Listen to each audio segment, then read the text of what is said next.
Hey, what's up, everybody? Welcome to another episode of Sunday with Jay Barsky. This episode's guest is breathworker and human performance specialist Jesse Coomer. Jesse Coomer trains athletes, CEOs, first responders, and everyday people who seek to optimize their performance, reduce their anxiety levels, and live a healthier life. You'll hear us talk about his book, The Language of Breath, a masterclass he offers, and much more.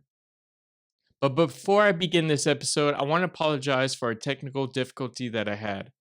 Around the end of the conversation, there was some difficulty and I was unable to salvage the video and audio recording. We covered so much of the interview that I was still able to post a full amount of the podcast still. So with that being said, I hope you enjoy our Sunday with Jesse Coomer. Jesse Coomer, what's up? How you doing? Good, really good. Thanks for having me on your show. I'm glad that you are on the show. There's a couple of things that I would love to talk to you about, just pick your brain about, definitely about like some topics we're going to discuss. One of the first things, though, I do want to discuss with you is about a language of breath masterclass that you recently had over in Knoxville, Tennessee. So, how did that go? Yeah, so I'm just getting back, and I got to say, the language of breath is a certification that I offer. Been a professional breath worker since 2016, and over those years, I've learned a lot. And so I offer a certification in the language of breath philosophy, which we will talk about today. And basically, we do it in two. Well, it's kind of a hybrid thing. You first you take the online course, you read the book, and then we have Zoom for about 3 months. And so I do homework. By the time the person is done with the Zooms, they are ready, but it's really important to have hands on. So yeah, so we this year we went out to Knoxville, Tennessee, out in the mountains, absolutely gorgeous out there. And we had 4 very full days of in-person training, and of course, a lot of learning, a lot of fun, friendships. You're like, especially when you're really into something that not a lot of people are really into. Especially breath work. Yeah, and so you get to meet a lot of people that are really into the same thing you're into, and we had an amazing time. We also do sauna, ice bathing, hiking and all these other things. But yeah, it was a fantastic training. We've got an amazing community. And actually, we are in the process of expanding and accepting applications for 2025. That'll be our 4th class to graduate the language of breath. So it's just a beautiful, beautiful community, and we're growing every year. So, how does somebody apply to be a breath worker through your program? Yeah, so it basically, first of all, you can just reach out to us if you go to languageofbreathcollective.com, and there's a page that kind of goes over the details. But we also like to have a discovery call. This is one of those things where there are a lot of different breathwork schools out there. Our breathwork school is, I wouldn't say we're anti-spiritual, but we're not. There's a lot of breath work that's sort of in that kind of spiritual type of a path. That's not something I'm comfortable doing. I don't think that's my place. And what we do is we really focus on the unconscious processes that are happening within us. And we learn how to become more aware of them, and this is why we call it the language of breath, how to use our breathing to communicate back in this organism that you are, this human organism that you are, more safety, more control about just in your daily life, more confidence, so that you're not constantly, suffering from anxiety, stress, and things like that. And of course, all of the language of breath workers also get training to develop. Basically, we call them a generalist when they're done, but they can specialize in anything they want. Hmm. For instance, we have some of our breath workers that are therapists, so psychologists, we have physicians, of course, we do have personal trainers that are working with athletes that want to get those athletes to the next level.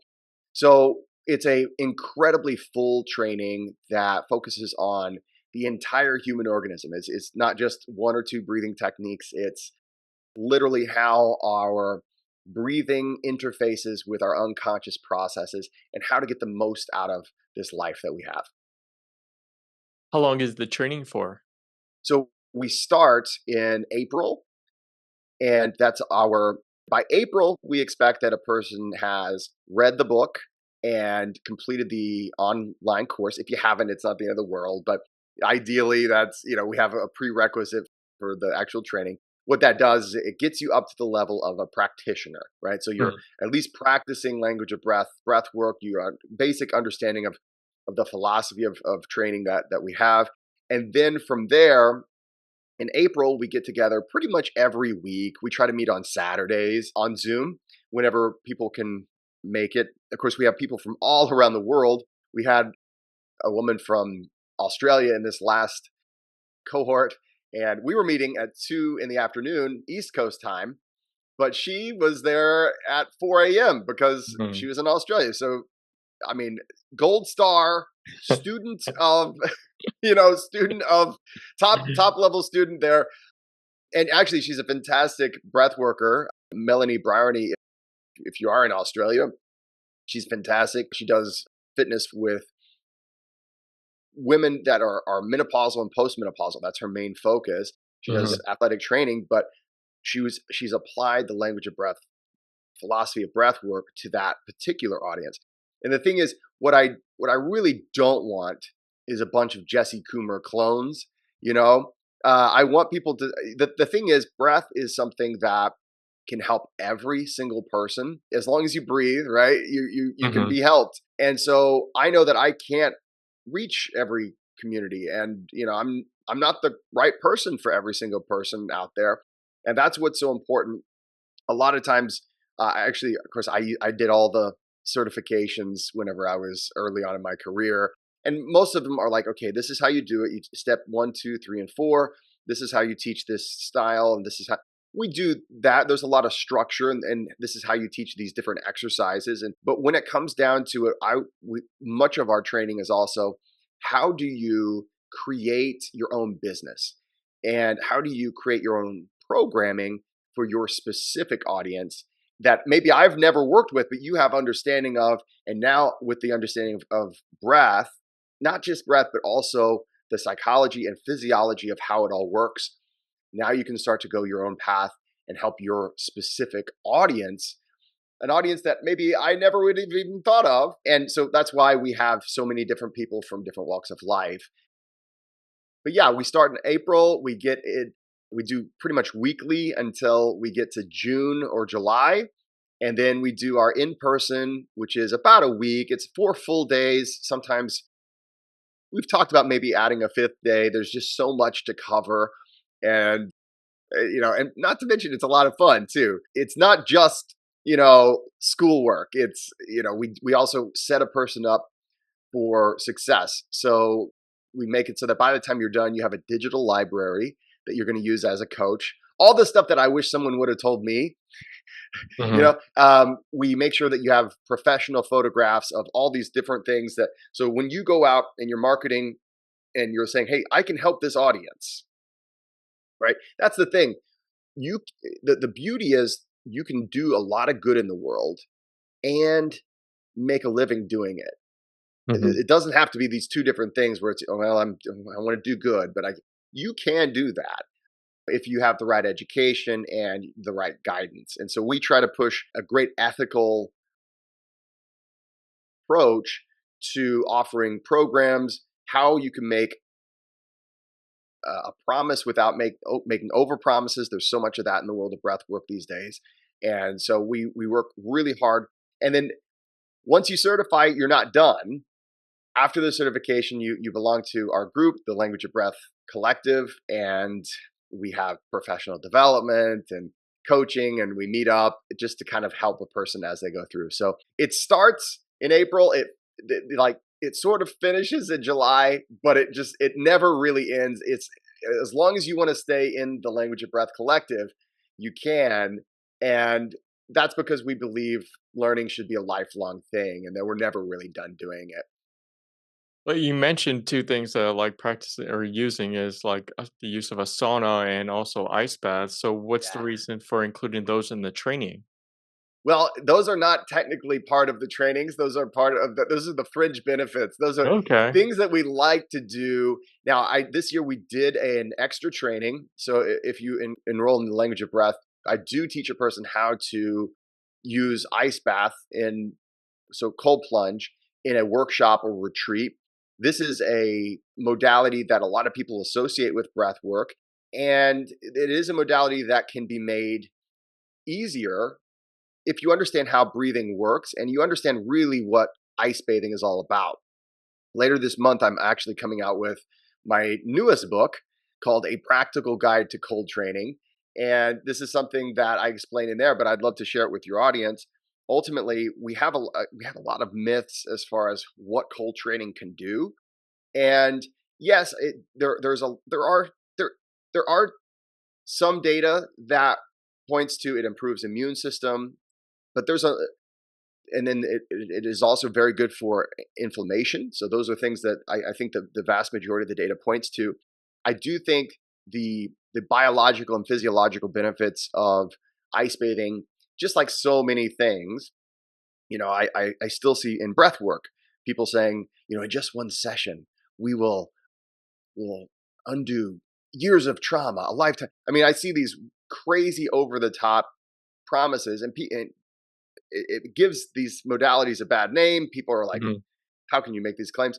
With cold training, I've heard everything from you'll never get sick again, like the Wim Hof, or I've also heard that basically it boosts your testosterone. I've heard that, and I used to believe all these things. Mhm. I started my training with Wim Hof, so I learned under him.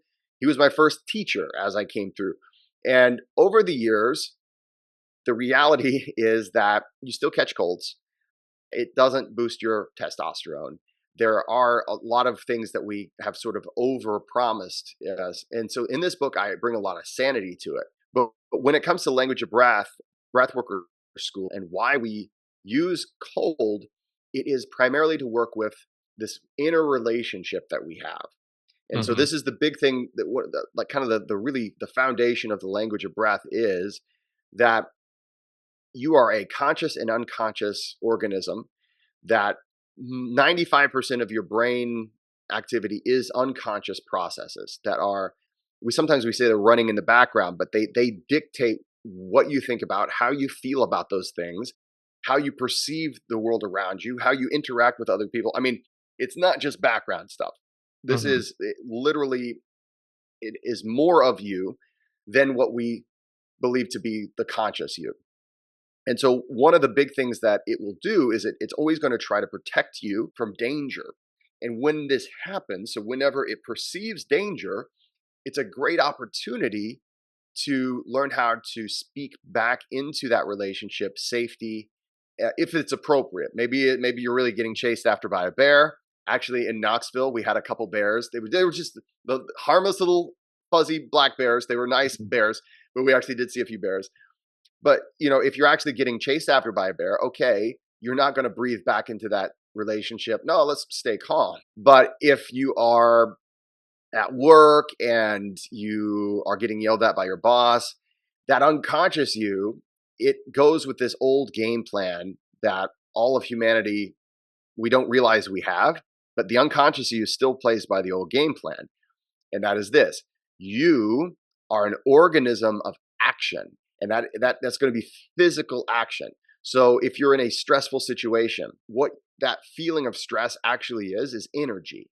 And we know it is sort of Mhm. intuitively, like when you think about it, it's like, oh yeah, actually that's true. My heart's racing and I feel clammy and things like that. We understand it to a certain degree, but physical action isn't appropriate in most situations in the modern world. So what we do is in the language of breath, it's a process of training this team to work as a team, right? This conscious, the unconscious. We want to make them work as a team as opposed to what for most of my life and I would say for most people experience as I have all this stress and anxiety. I have no idea where it's coming from. I feel like there's something wrong with me. It's the boogeyman. Like it's this Mhm. horrible thing that keeps me up at night. And all of those things are actually parts of you that are trying to help you, Mm. but no one ever told me that. And so, so I had to find it out slowly over time. So coming back to the ice bath, and I appreciate you just letting me kind of take the circular way to why ice bath.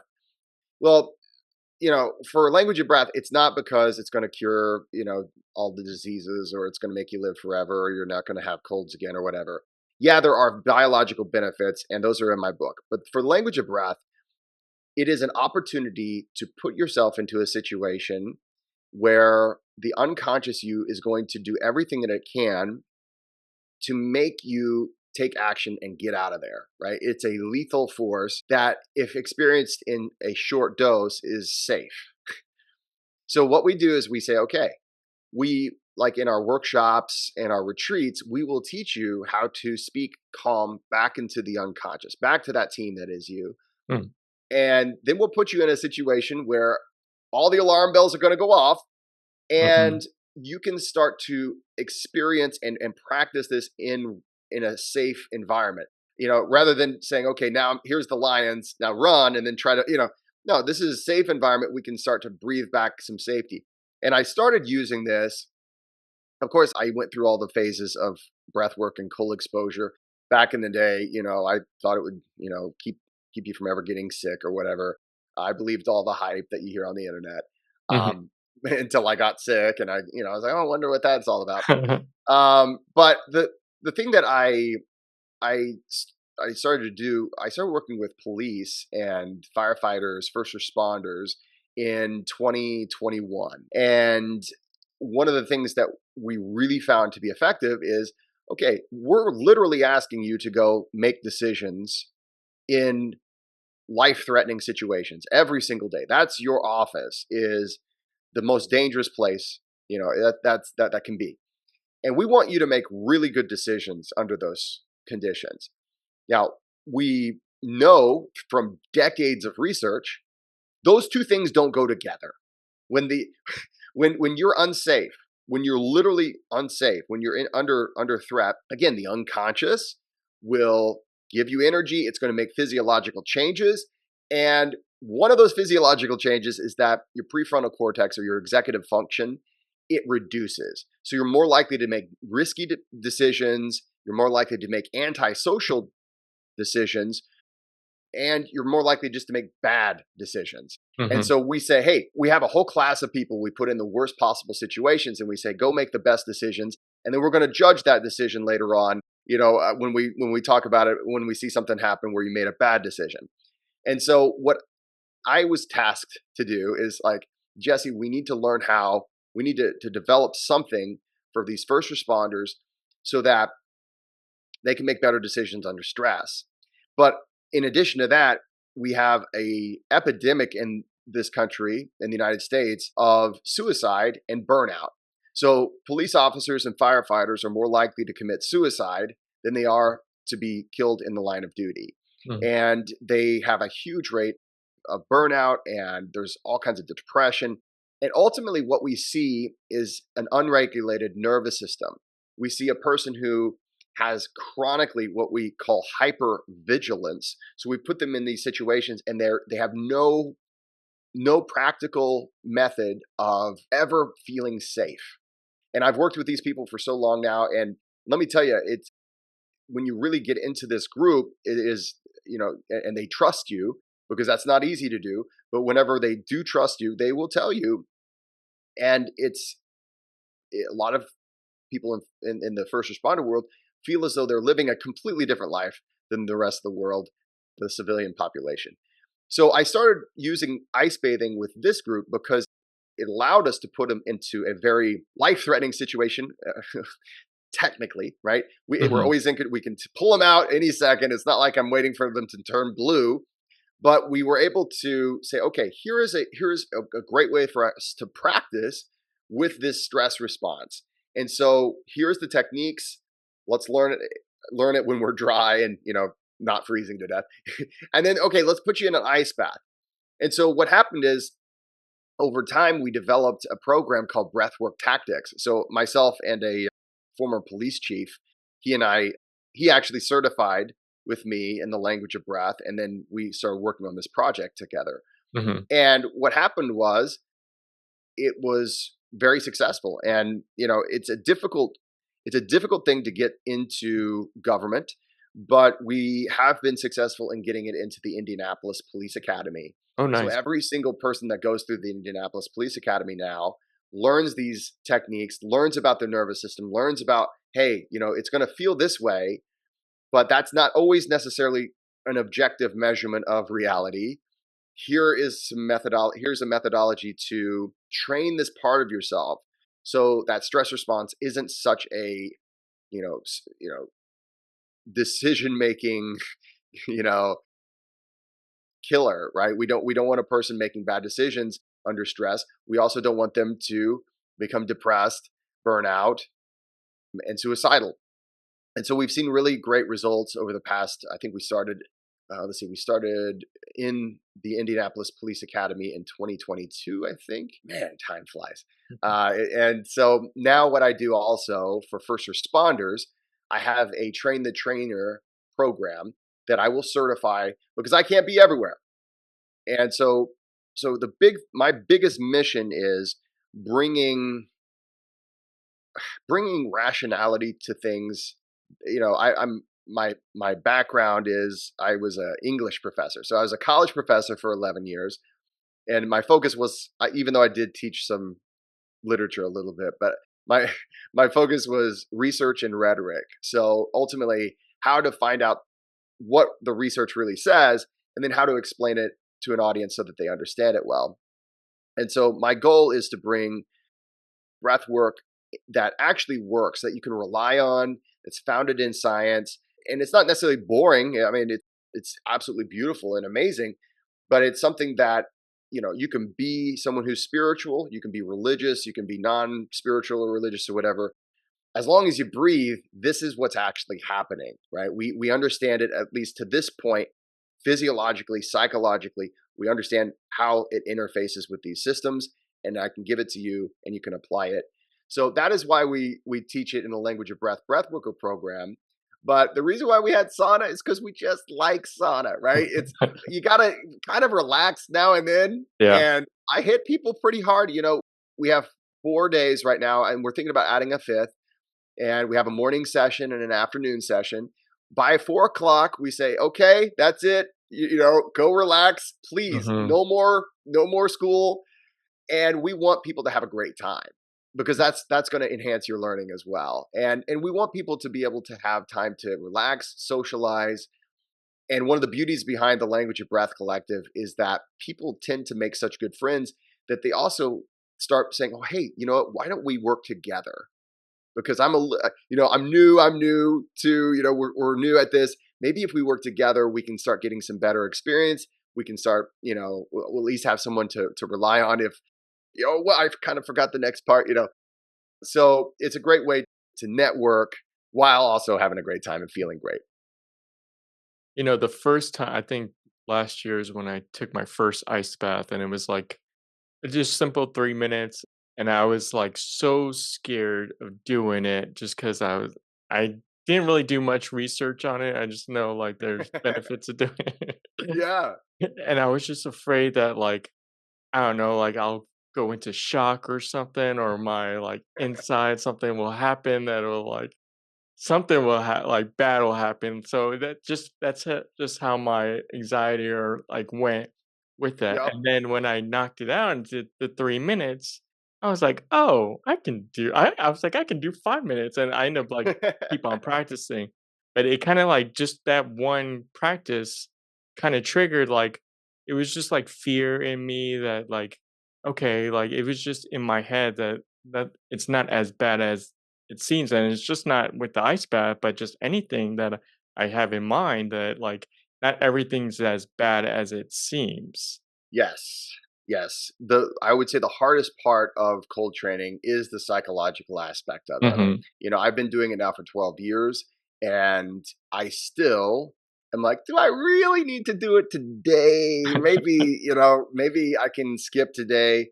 But it's one of those things where I think, and this goes back to the language of breath, not always on purpose, but one of the things that always kind of blew my mind was, yeah, okay, we're doing this cold training.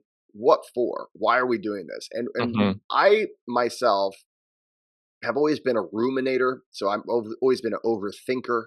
I was when it comes to the 3 o'clock in the morning, those who are listening or watching, 3 o'clock in the morning or 4 o'clock in the morning, I'm one of you.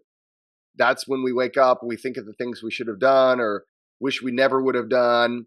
And Mhm. this is one of the reasons why I got into breath work, cold training, all these other things. But one of the downsides of being a ruminator, which is, I mean, there's a lot of them, is that you tend to have analysis paralysis.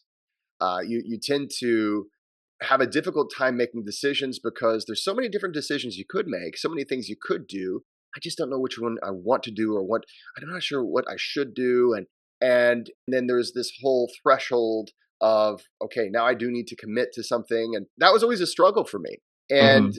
one of the things I would say the best thing that ever came out of cold training for me was the ability to commit to a difficult decision. Mhm. And if you think about what you're doing every time you step into the cold, whether it's a shower, whether it's an ice bath, whatever it happens to be, you are making a difficult decision. And Mhm. you're doing it not because someone's forcing you. If that's the case, then you went to the wrong workshop. Mhm. But you're doing it because you are deciding to do it. And what I later on I learned, because I noticed this, I didn't understand why it was happening. I was like, man, my decision making, I'm able to follow through, I'm able to commit. And what happens is, this is what we talk about a lot in the language of breath, is something called implicit learning. And so implicit learning is the kind of learning that your unconscious does without you having to think about it and Mm. without you even knowing it, even. So an example is, I was a college professor, so I would teach for some classes, some of the lower classes, I would occasionally teach like grammar, right? So it was okay, we have to teach you how to put the words together to make a sentence, how to put the essay together so that the paragraphs work and all these things. That is a very small part of what communication is whenever you're speaking to a person. Like when we're talking right now, things like tone, inflection, pace, and if we were in person, things like how close I'm putting my face, you know, in your space. Mhm. Those are all things we learn implicitly. We don't even try to learn those things. They just come. And those are most of what communication is. So implicit learning is something we do naturally. It's something that for better or worse we do it. But with cold training, one of the beauties is we can harness implicit learning and we can eventually come to know ourselves as a person who is able to make difficult decisions and stick with them. Because you Mhm. not only have to get in it, right? You have to commit to it. You have to Right. actually sit in it Mhm. and not get out immediately. I mean, you could get out immediately and you're still ahead of most people, and it's something to be celebrated that you did it. Right. But okay, and you went for 3 minutes. I mean, that's a pretty long cold Mhm. exposure, and so it's like, whoa, I not only did it, but I committed to it and I decided when I got out. And Mhm. I did all of that. And when you do that on a regular basis, you get to know yourself as someone who can do that. And I Right. think that is magic. I think that is just such a beautiful thing that it out measures any potential health benefit of cold training. That in Mm. itself is to me the greatest benefit of regular cold exposure. And that's why I keep doing it. Well, you mentioned about your career before as an English professor. So, what made you transition from that career to the one that you're having now? So I think one of the things about me is that I've always been the kind of person who will just go down the rabbit hole. I'll get interested in something and then before you know it, I've spent all this time, I've practiced it, I've enjoyed it or I haven't. I've just been a curious person my whole life. And so I think that's actually what led me to being an English professor. I was just like, you know what? I really like being curious and I really like like you got to understand being an English professor for whenever I was younger.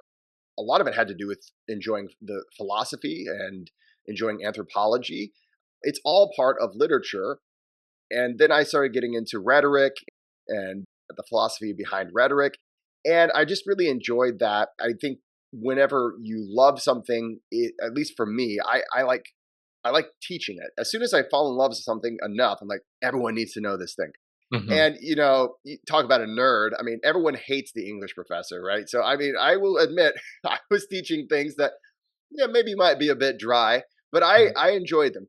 So what happened for me is that my young life, I was always dealing with anxiety and stress, and I am a combination of two things that are completely at odds with each other. I am an extreme extrovert. So I mean, I love getting out there, talking to people in a crowd. I'm a little social butterfly. My wife is an introvert, so she's always like, "Okay, we're going to the party. Just make sure don't just leave me behind, right? At least bring me along. Try to introduce me like a gentleman." I'm like, "Oh yeah, I'll try." Because I just get into it. I'm just like, "Hey, hey." Right. But in my young life, I was that, but I was also, and this is something that I think is just sort of stuck in my DNA or something. I also suffered from social anxiety my whole young life. And so the thing that made me feel so free and made me feel so good also made me filled with dread. And as I became a college professor, I I was trying to deal with that still. I hadn't really overcome that. And when you're a college professor, you have a lot of social interactions. And believe it or not, all college students want to have positive interactions. Hmm. And so, I mean, I did when I was that age. I was always, yes, sir, right away, sir. I won't cause any problem. No. But the point is, I had to learn to be more social. And as I did that, I stumbled across meditation. And what happened for me is that I said, okay, I'll go ahead and meditate now. And so I sat down, I crossed my legs like I had seen in, all the pictures of yogis in the mountains and whatever. I Hmm. even tried to make a mudra, right? Whatever I saw on the cartoons. I closed my eyes and I meditated as long as I could. And 5 seconds later, I opened my eyes and I realized I had a lot of work to do. Right. And I had an enormous amount of chatter and I had a very difficult time with my own thoughts. And I thought I thought there might have been something wrong with me. I thought all these things, but I didn't realize it was really just a part of me trying to help me. That I found out later. But what I did is I said, okay, I've got to figure out how to become a better meditator. And then one thing led to another. And I found that, okay, there's this thing called breath work. There's all these breathing techniques. And I started to get so much out of these breathing techniques. And I started to really see major changes. I was like, wow, now I have tools. I didn't fully understand them. There's a lot of confusion, especially 10 years ago, 20 years ago. I mean, over the past couple of decades, there's been a lot of confusion as to what breathwork actually is doing. So I didn't really even know why it was doing what it was doing. I kind of was going based off of what I was told. But I noticed that it was really doing something. There was something really there. So, being the nerd that I am, I I took every certification, I read every book, I learned to read scientific papers and really, and I started forming relationships with other people in the field.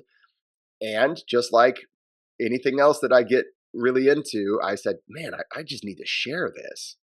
So I started to teach it. And that's just kind of been how I've lived my life. If there's something I'm really passionate about and I love, eventually you're going to find me teaching it to somebody else. And that's what one thing I will say about that for people who might want to teach other people something that they love, whether it's breath work or English or whatever it is, you will find that that is actually when you start learning the most about the topic. Like I had taken all the courses and read all the books. Oh, I had a base knowledge, but it's not until you actually go out there and say, hey, there's real people. Let's apply these things. Hmm. That's when you really learn.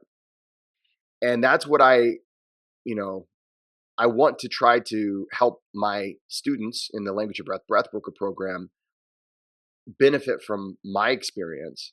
But I know that there's no way I can give them it's something you can't buy is that learned experience through working with real people. And that's why we have the collective or the group, because I know, and I tell them, you're going to go out there, you're going to have something, and you're going to learn things. I want you to come back and let's talk about that too, because those are great opportunities. That's how to become the best learner, I think, is to try to teach it. You mentioned a little bit about your book, The Language of Breath. So, do you want to maybe explain a little bit of what's about for anyone that, any of our viewers or listeners that are interested in maybe looking into it? Yeah, yeah. So the language of breath it's my second book on breath work. My first book came out in 2020, the year everybody was afraid to breathe, and that was called A Practical Guide to Breath Work, and it's still available on Amazon. But my second book came out just last year in October, and it's called The Language of Breath. And it is basically, it explains. Here's the thing, it is not a book. Yes, there are like over 24 different breathing techniques in it, but this is not a book where it's like, here's a technique for this, here's a technique for that. This book, what I wanted to do is what I wish someone had done for me. That's where everything I ever do, that's where it comes from. It's not because I was some kind of genius. I'm not. I'm literally just someone who I was like, oh wait a minute. So it's pretty simple, and nobody's really telling me about this. People need to know about this. So what I do in the very beginning of the book is I challenge you to see yourself, so the human organism, in a different way. So there's this concept of mind body dualism that we get from a lot of history, but we especially get it from Rene Descartes, who was an amazing philosopher, genius, polymath. But this is the concept that you are a mind and you have a body, and it separates you kind of at the neck.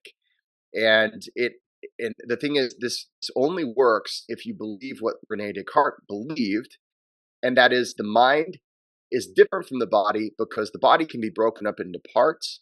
The mind itself, though, is indivisible. It's a singular thing.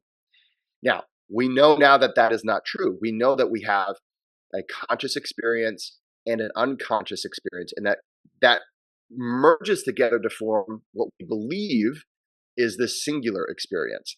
And this unconscious intelligence that is you, it's everywhere. Like, it's not just gray matter in your brain. You have these mitochondria. We have all the sorts of innate intelligence that is like 37.2 trillion cells in you that are all working together to create this you. So I break down the mind body dualism, and that's a difficult thing to do because our language is so embedded in this. Hmm. Um, we think in metaphors, and this is part of being a human. So you look at every language that there is. Linguists have done this, and we think in metaphors. So, for instance, one of the common metaphors that we think about is that we look at the human organism as like a machine, right? Or you look at your body like a machine, right? And so then you have food, right? And what is food? Well, that is building blocks, or food is fuel, right? We have all this is metaphor to this machine, view of what humans are, and it's actually pretty helpful. So I'm not saying that's a terrible metaphor, but what happens oftentimes when we rely on a metaphor for so long, we start to look at the metaphor as a way to understand the actual thing, as opposed to looking at the actual thing and then using a metaphor to describe it. So, for instance, a lot of times a person might talk about, like, a physicist might explain to the average person what an atom is, and they would say it's kind of like a solar system, which, and in reality, that's closer than nothing, but it's way far off from what an atom actually is. So we see this happening when we describe what a human is, and it's just embedded in our language.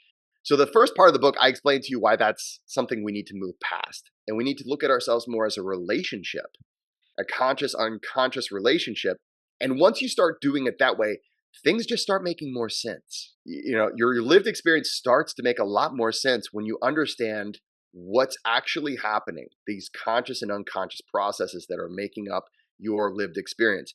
And then the rest of the book is how to work within that, because our goal is not controlling the unconscious. That's impossible to do.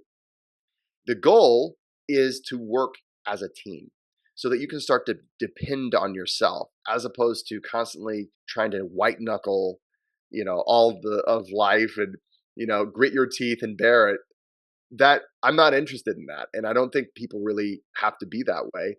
Once you start to understand what's really happening, and I give a lot of examples of how this has worked for clients of mine over the years. I also give you a weekly kind of, I call them language labs, but I give you weekly sort of goals. And in about 7 weeks, with the book, you can go 7 weeks, and it takes you to developing a breathwork practice that's specifically geared toward your team and your inner team's needs. Now, I also have an online course that does that. So the book takes you through 7 weeks of training. And the goal is, you can do this on your own pace. By the end of those 7 weeks, you should have a pretty good handle on some of the foundational exercises in the language of breath. And they cover, I didn't invent any of these. These are all basically using the principles of all of the breath work that exists now, all of the ways we understand science, or science is understood, how breathing interfaces with this conscious unconscious connection. But I did add the element of interoceptive awareness, and this is really important. So I discussed that in the book, and how emotions work, how the biological functions of emotions. I also do have an online course, and it takes you through that same basic process. Some people prefer, to be guided through in a video. Other people prefer a book. Both are available on my website, jessecoomer.com. Thanks for listening to our episode with Jesse Coomer. Follow him on all his socials, which you may find in the episode notes. I hope you enjoyed our episode. Please rate and comment on the podcast to help make it grow. If you wish to follow me, all my socials are at I am Jay Barsky. Thanks for listening, and I'll see you soon.